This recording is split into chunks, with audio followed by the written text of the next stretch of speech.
내일은 9.11 테러가 발생한 지 23주년이 되는 날입니다.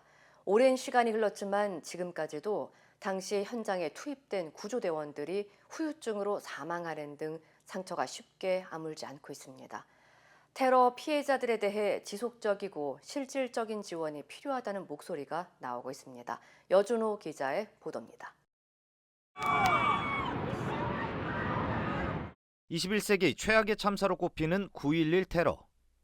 2001년 9월 11일 미 국내선 항공기 4대가 이슬람 무장 조직 알카에다에 납치돼 테러에 이용됐고, 맨하튼의 상징이었던 세계 무역센터와 국방부 청사 펜타곤 등이 잇따라 무너져 3천여 명이 숨지면서 전 세계를 충격에 빠뜨렸습니다. 23년이란 시간이 흐르고 무역센터 건물이 있던 자리엔 거대한 연못이 조성됐지만 당시 끔찍한 테러에 대한 피해는 지금까지 이어지고 있습니다. I think 23 years later, and we are still dealing with the effects of that fateful day.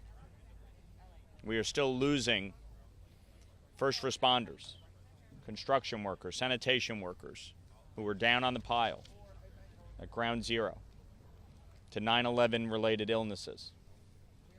It's not just the 2,977 lives we lost that day.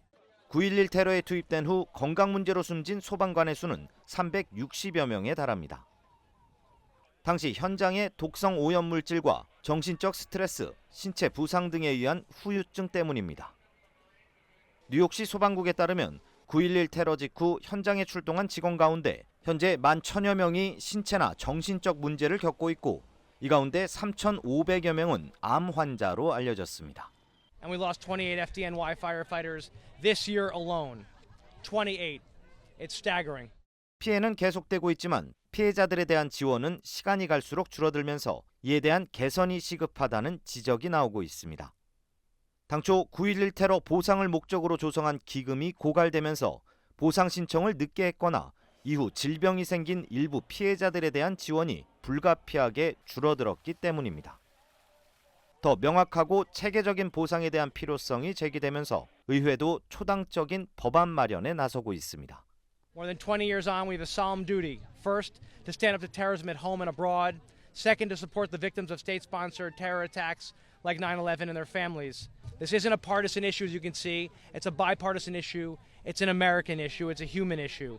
지난 5월 마이클 로울러 등 민주당과 공화당 연방 하원 의원들은 미국의 테러 피해자 지원 기금을 더욱 확충하는 내용의 법안을 발의했습니다. 법안이 통과되면 9.11 테러 피해자뿐만 아니라 1983년 베이루트 대사관 폭탄 테러 등 다른 테러 사건의 피해자들에 대한 포괄적인 지원이 이루어질 전망입니다. MBC 뉴스 여준호입니다.